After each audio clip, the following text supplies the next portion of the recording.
It's now on, I believe. I was just going through the first principle there of comprehensiveness. Truth-telling processes must combine different measures. In the same measure, no single approach to truth-seeking is adequate on its own if finding the root causes and understanding the conflict is the goal, and comprehensiveness is important here. The basic question is, what is truth? Well, even in transitional processes, we need to address that question. What truth do we want to uncover? There are various truths, and it has been mentioned that, well, we have to deal with this issue in the Zimbabwean context as well. There may be truths that people get from spirit mediums. They want to know who killed their forefathers. How do you deal with that kind of truth? Or from prophets. People act with conviction because the prophet has told them something. This is the truth for them. So how do you verify, some of these truths? There was mention of coming up with accurate history. Well, we need to discover the truth if we are to come up with an accurate history. Truth is the key issue in this whole exercise for reasons which I'll explain at the end.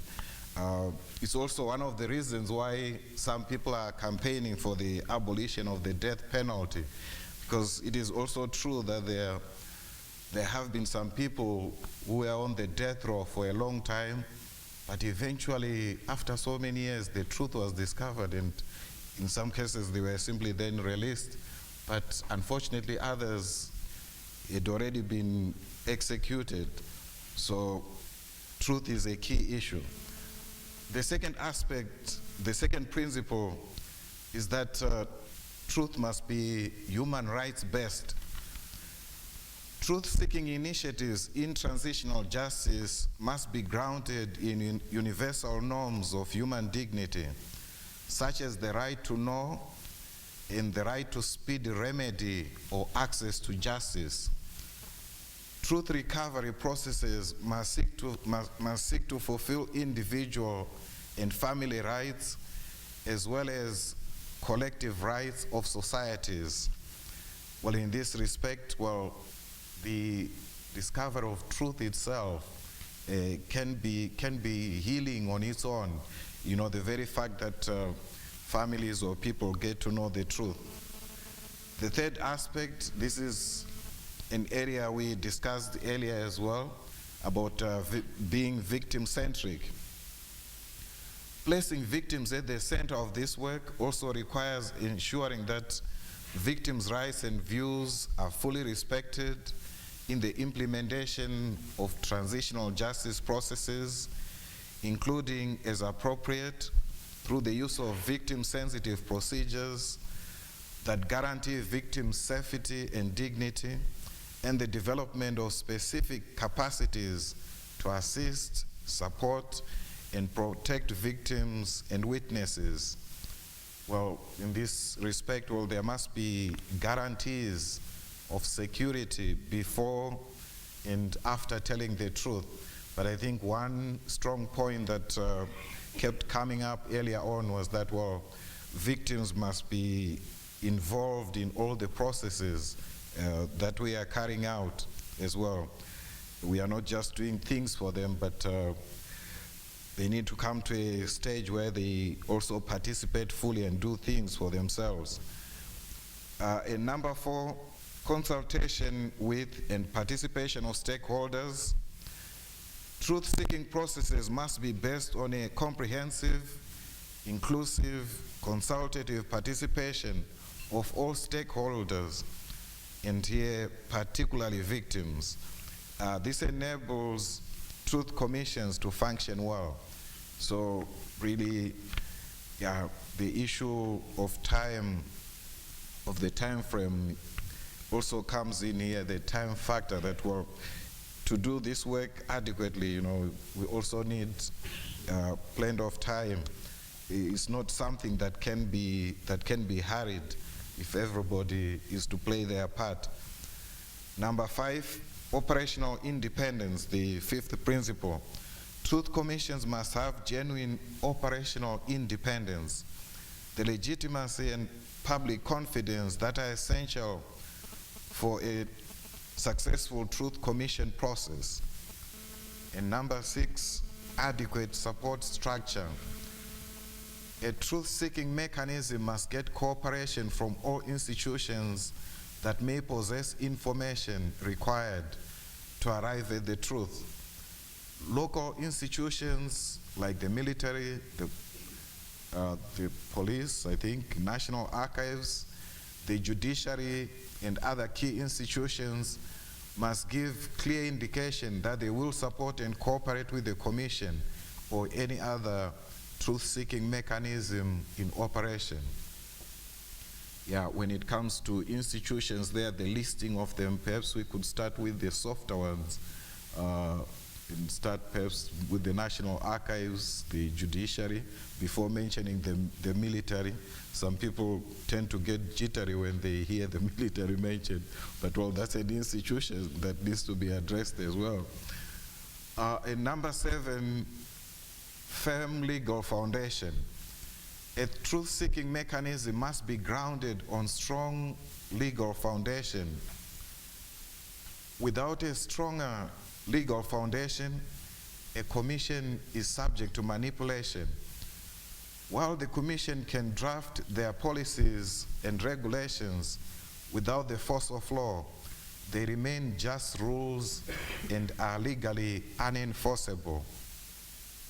And number 8, suitable powers for this commission. The commission must have adequate powers that include the power to call witnesses to come and testify before it, and the powers to call for evidence in possession of another person or entity. The power may include the powers for search, seizure, and entry. However, such powers remain subject to judicial oversight and the standard limitations permissible in an open and democratic society. And the 9th principle we are proposing or stating is that, well, this commission cannot substitute the judiciary, prosecution, or any other substantive government body. Truth-seeking institutions must not replace justice institutions like the courts. And 10, respect for the beliefs and practices of local communities. A truth-seeking mechanism must respect the beliefs and practices of the local people. The greatest show of respect is consulting communities before an intervention and obtaining their inputs. And 11, relevant skill. No institution must undertake to carry out a task that it is not qualified to do. Tasks like mass graves, exhumations require certain experts and must be performed by certain standards. Failure to observe these standards may cause more injury to the communities affected. And indeed, I think there has been some communication already to the National Transitional Justice Working Group on the importance, of carrying out forensic examinations, especially in cases where exhumations are concerned. And this has been something, of course, sent independently by some forensic experts. But it agrees with this principle here of, working with people with relevant skills. And finally, number 12, post-commission implementation mechanism. This Truth Commission must put in place a mechanism to implement post-commission tasks. And this is why I said, well, I would indicate, the importance of this Truth Committee, that, well, it comes first, because then once we have the truth, we can then go into institutional reform, issues of justice and accountability, reparations, gender, memorialization, and so on. And once again, just to repeat that even without the rest, just by unveiling the truth, that very act on its own can be healing for the nation. I thank you.